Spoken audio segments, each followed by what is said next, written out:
good. Welcome back. It's a great honor to be here to be able to present my project to you. And I'll jump straight in.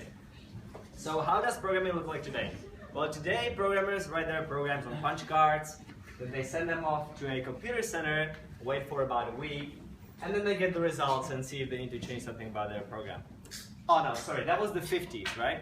But today we do fundamentally the same thing. We write our programs in plain text, it compiles, then we hit this green play button, and we get some output. And it's up to us to figure out what's wrong, how we need to change our program. So I think we can do better. And what I'm going to show you now, imagine a programming environment. I'm going to have some code here, some functions. Don't worry about the syntax right now. And I have some functions and I'm able to evaluate them, right? And I immediately see the result. Now I should also be able to pass in a different input and see the differences between the programs. Now this is good, but any good repo could do this. So what we really want to be able to do is to change the input directly and see the impact on the program, how the programs behave. And obviously what we should be also able to do is to go to the original program and change something and see the results. So as you can see, this is a much more interactive, exploratory way of programming. So the main goal of my project was to design and implement an environment which would provide the best possible programming experience. And today's programming environments consist of two main components, the language and the IDE. And the key idea behind my project was to design the two together, the language and the IDE tailored for each other. So what I ended up with is a new programming language called Shem and its new IDE called Golem. Now, I'm going to demonstrate this environment to you from three different equally important angles. And as I'll go along, I'll be discussing features and characteristics of both the language and the IDE.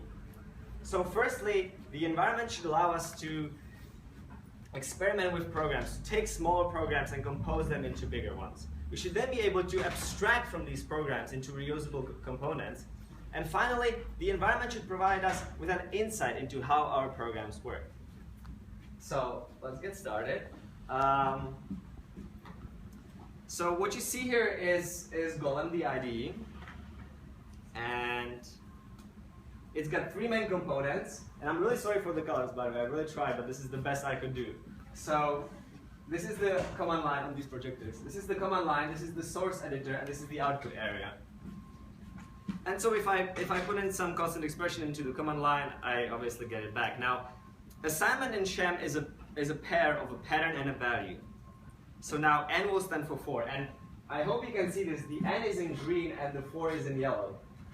So the colors are important because Shem uses color as a nice syntactical tool because it can rely on its IDE to display them. So now I can check that indeed n stands for 4. Now, to support this interactive mode of programming, the language needs to be expression-based. That means in Shem there are no statements or control structures. Everything is an expression. And these expressions are represented using S expressions. So if you know Lisp, you know what I'm talking about. S expressions are lists of S expressions separated by white space and delimited by brackets, which we de-emphasize here. So the S expression that we see here is a call to the function square root, taking one argument n. And you might notice that all functions have this syntax, so there are no infix operators in the language. Now, Shem is also pure by default. This means that in the core of the language, there are no functions with side effects which would break referential transparency. And this is important so that we can compose those smaller programs into bigger ones without worrying about any hidden state. Shem is also statically typed. And this allows the IDE to provide us with smart completion. So let's have a look. Let's say I want to write, let's first wrap this 4 with the sum constructor. So what I have now is I have some optional maybe value, depending on which language you're used to. So n is now maybe a number, and it can be a number or it can be nothing. And now I want to write a function which, given this maybe number, either returns the absolute value of the number or returns -1 if there was no number. So I'm going to call this function safe number, and I'm going to provide a couple more calls just to check. So we can pass in nothing, or we can pass some negative value. And now obviously this function is not defined, so let's define it. And you'll see, I hope you'll see, the keyboard shortcuts that I'm using here in the right bottom corner. So I define the function, and now to define the function in Shem, we use the fn macro. So that's fn. And macros are a bit like functions. We use the same syntax to call them, but they don't operate on values at runtime. They operate on syntax at compile time. So what we now have is a function which takes one argument, x. And to help me write this function, I'm going to use the type from the call site from here in the definition of the function. So again, types have a similar syntax to the functions and macros. So what we have here is a function which takes one argument of type maybe number and returns value of some type. And now I want to specify which return type I want. And Shem gives me immediately a list of possibilities, of possible types, and I want to use the number. Now let's fill in the return value for the function. So I want to pattern match on the argument using the match macro. And what you see here is that Golem also suggests the valid patterns for that value depending on the type of the argument. So I'm going to use the sum pattern, give the number inside of the optional value some name, and now I say that I want to return an absolute value. So what you'll notice is that for values, Golem suggests not only values with the correct type, but also calls to functions, and even partial calls to functions, which measure the type. So I'm going to type in a b, use the absolute function, pass in the number, use the other pattern, and pass in the default. And as you can see, immediately I get all the results that I wanted to. So I hope together with the intro, this gives you a feel into the sort of more interactive nature of the environment. So let's have a look at abstraction. I'll start off with collections. So collections are often overlooked by functional programming languages. But collections are one of the most important abstraction tools that a programmer has. So say in Haskell, there's a function called concat, which given a list of lists, produces one list. So we can do the same in Shem. Concat list with some other lists inside of it. So the curly braces are just a shorthand syntax for lists, and I get one big list back. Now, the problem is, what if I have a list of some other collection, or what if I have a different collection of lists? So, say I have a map of lists. So in Shem, you have this highly polymorphic collections library built into the prelude. And this means that if I have a map of lists, so I'm just gonna give these lists some names, some keys. So what I have here now is a map of lists.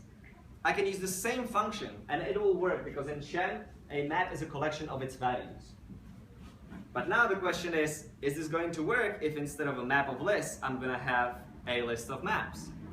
And to construct this example, I'm going to show you some of the editing power of the IDE. So I'm going to select all these labels. I'm going to copy them. I'm going to remove them and use them as labels inside of those lists. And then I'm going to use some other key for the second element. So now I turned the map into a list of maps, and I can use the same function. And now what you get back is a map. And if that seems a bit confusing, how come we had like 6 elements here and now we have only 4? Well, remember I used the same key for the second value inside of the map. And so obviously we only get one value because essentially we're doing a unification on those keys. So can you actually see the keys here? No. That's interesting.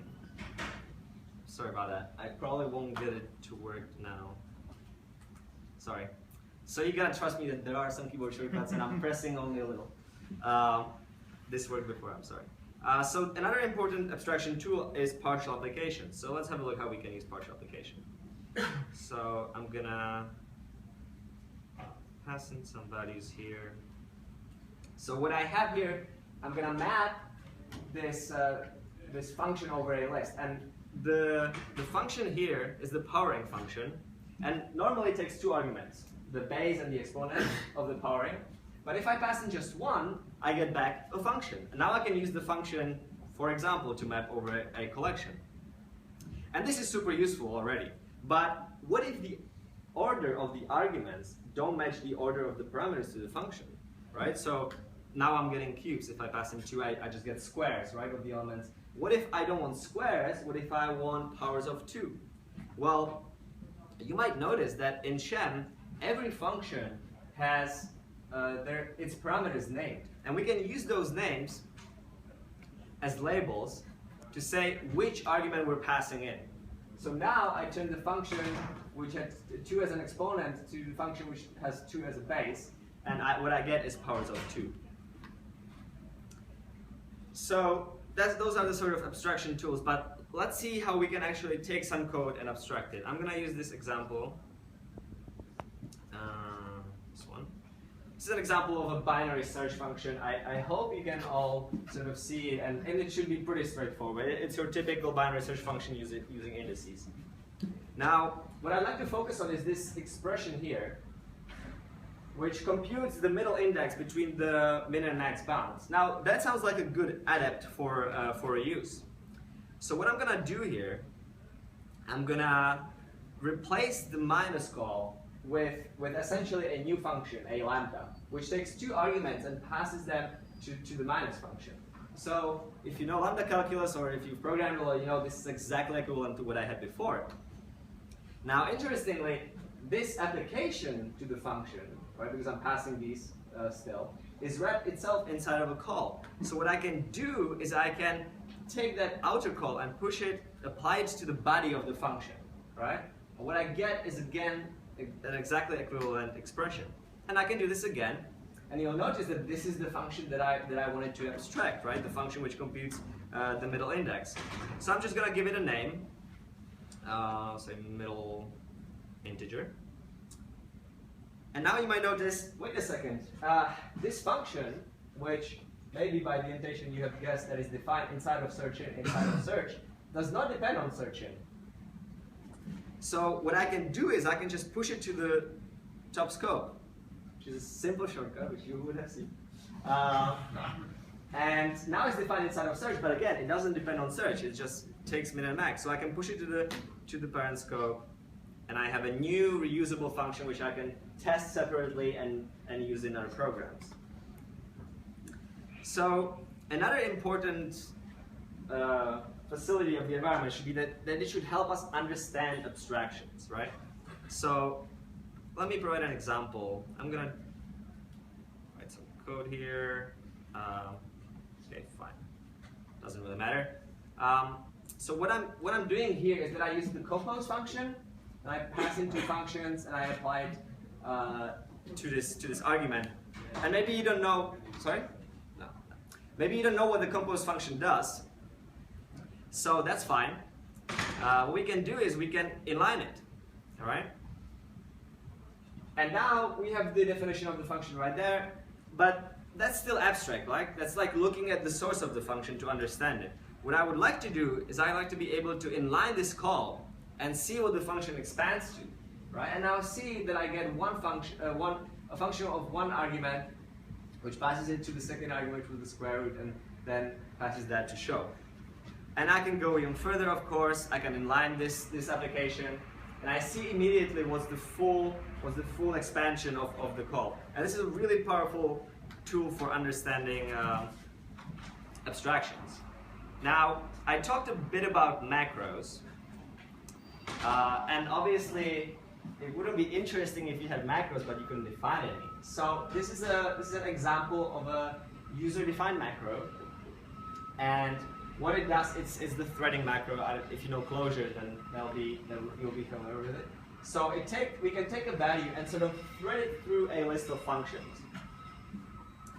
Now maybe, again, we don't understand how this definition works, but let's see if the environment can sort of tell us. So I'm gonna use a simpler example, like a square root I need some value here. This is 16 and okay.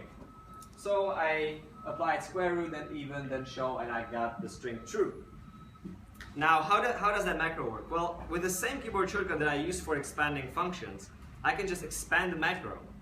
So you can see that the macro is actually recursive. It expands to itself, all right?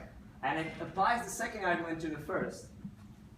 And I can do this again, and again, and again, and see the fully translated expression. So this is what the compiler does at compile time. And again, this is super powerful for understanding abstractions. So how does the environment provide insight into our running programs? I'm gonna revert this example, and what happens if, say, I pass in a function which doesn't make sense, right? So what I do here, instead of the even, I use not, which expects a boolean and outputs a boolean. And what's really probably hard to read is that this error says types don't match, number and bool. But what's more, we obviously immediately get the type error, but what's more important is that we will see where the types are coming from. So if I hover over this square root, I see that the number is the return type of the function square root. And if I hover over the not, I see that bool is the type of the first argument to not. So this is super useful. Compare this to the type error that a Haskell user sees. So this is a type error for an equivalent code. And what we see here is that the expected type float to bool did not match the actual type float to float of square root. That part sort of makes sense. But the problem is that GHC does not tell us why it expected the type to be float to bool. So if this was a more complex expression, it's left totally up to the programmer to find out, where the type is coming from. So in this case, Golem gives you more information. Let's have a look at how the environment gives us an insight into how the programs actually work. So I'm going to go back to the example of the binary search, and let's test this function. Okay, so I'm going to pass in 3, list 1, 2, 4, 5, 6, 7. Okay, so now 3 is not in the list, so we're going to get back none, the base case here. And sorry, there was a stack overflow. My bad. Let's try a different number. 7. Okay, that works. Maybe. Okay, so it seems like the values. The function works for the values that are in the list, but it doesn't work for the values which are not in the list. So maybe let's have a look at what this function does. So I'm gonna log in the comparison value here, which basically decides which branch we take next. And we sort of see, okay, greater and equal. All right, that's not really insightful, right? So let's log more information. So I'm gonna log the bounds, maybe the index that I'm looking at, and the value at that index. Now that's already much better, and maybe I could guess the error from here, but we're in the browser, so we can log anything we want. So I wrote this handy helper function called show search that, given the bounds and the index and the list, displays it in a more graphical fashion. And maybe now you already see what's wrong, but let's try it on the value that was giving us a problem. And now this will crunch for a bit because we get a stack overflow, but we're not going to crash the browser. We will get an output, and we see here that basically we still get the stack overflow, and we kept on logging this last line here. So I can immediately see, I see the error, right? The problem is that we looked at 2, then we sort of went to the greater side of the list, but we're still considering 2. And so then we go back, we still consider 2, and I guess we keep on considering 2. So the problem is that we're not incrementing the lower bound when there's a bigger value. So let's fix this error. We're gonna add 1 here to the lower bound, test the function again, and it works. And the important point is that this works even as you change the values here, as you change the input. So you can really see how the algorithm works, right? So this is a good way of obtaining an insight into how the programs work. And we can use the same facility for logging in long-running programs. So I have this other example here of a clock. And now, maybe I want to know if the values here used are the correct values. And I also want to know how much time I have left for this presentation. So let's select these and log them. Right? And because this log is getting called again and again from basically different frames of the animation, we just update the log. And it's 50 minutes. I'm pretty good. Okay, fine. A couple more minutes. So this is it for the demonstration. And I just want to talk about some key decisions that I made and also reasons for not using an existing language or an IDE. So the S-expression-based syntax, or Lisp syntax, allows us both to explore this powerful editing model and at the same time gain bigger expressiveness from macros. The fact that the IDE is browser-based means that we can log any values, 2D, 3D graphics, even graphical user interfaces. And what I haven't talked about is that the language compiles to JavaScript. So JavaScript has become basically the most popular runtime of today. This is the main reason. And what this means for the language is that unlike Haskell, it is eager. It eagerly evaluates values. And we also avoid the sort of problems with native compilation and targeting platforms because JavaScript itself is highly portable. Now, note on the types. The type system of Shem is a superset of Haskell 98. And with the addition of multi-parameter type classes with one implicit functional dependency, and I'm not going to have the time to explain exactly what that means, but for those who do know these concepts from Haskell, we basically constrain the class and instance types as to preserve sound and complete type inference, but also the normalization property of the type context. So the biggest technical challenge of this project was to combine the declarative nature and the type inference of a Haskell-like language with the support for macros. And the problem is that we can't really run any static analysis on the syntax of the program before we actually compile the program, because we don't know the syntax of the program before we compile it. So, and obviously dependency analysis is the first step in Haskell's type inference algorithm. So the solution that I took was to do an almost single pass compilation where when I encounter an undefined reference or an untyped reference, I defer the compilation or the typing. And basically at the end of a list of assignments, we resolve any mutually dependent functions, the typing of any mutually dependent functions. Yes, so I guess I should say something about evaluation. It's really difficult to evaluate programming environments because what you would ideally like to have is loads of programmers who know this programming environment well and can compare it to some other programming environment that they also know well. And those programmers don't exist yet. So what we did was some qualitative sort of evaluation, comparison with current similar environments, languages that compile to JavaScript, and also a couple of user studies, which were really interesting because we got various feedback from various people. I sort of talked to students from year 1 to year 4, and it was really interesting to see how some people really liked the language, but didn't like the ID. Some people really liked the ID, but didn't like the language. So I guess only time will show whether we will be able to build up a community of people who will sort of appreciate both aspects of the environment. And that's it, and I hope you have some questions.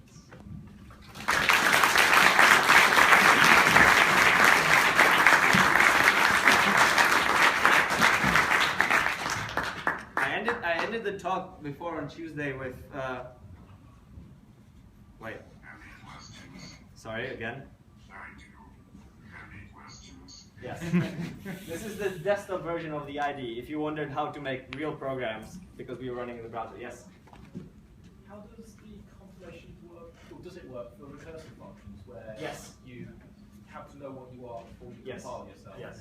So the point is that the fn macro sort of declares the function at the beginning of its compilation. So when you're inside of the function, you already know it's been declared. Okay.